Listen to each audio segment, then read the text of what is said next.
国际上要紧，咱来关心日本首相高市早苗上任了后，头一摆访问美国，去到白宫来会见美国总统川普，有讨论这伊朗战争的议题。针对记者来问讲开战进前，美国拢无通知盟友的这件代志，川普甚至是摕二战的时阵，日本偷偷去攻击美国真珠港来做来回应。另外也搁再呼吁日本也搁有其他的盟国应该要做伙来保护核武子海峡。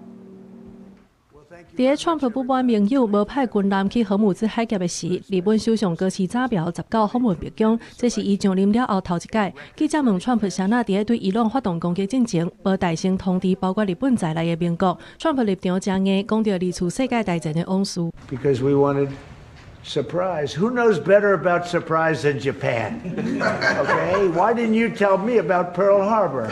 Okay?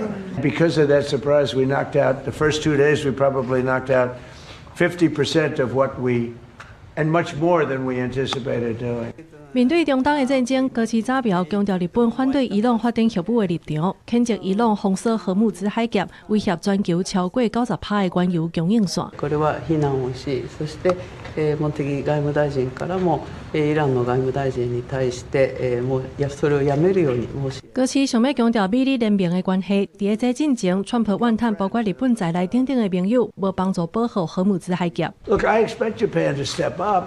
Because, you know, we have that kind of relationship, and we step up for Japan. In the case of Japan, I hear they get more than 90% of their oil through the strait.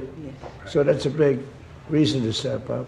了后，高市随家己在转向更較大的戰略戰處，強調美日在高科技供應鏈甲資源的密切合作，是應對國際局勢變動的關鍵。から世界のエネルギーマーケットを落ち着かせるための提案も持ってまいりました。この後主に経済安全保障、重要鉱物ですとかエネルギーに関する協力、そしてお互いに強い経済を作るための。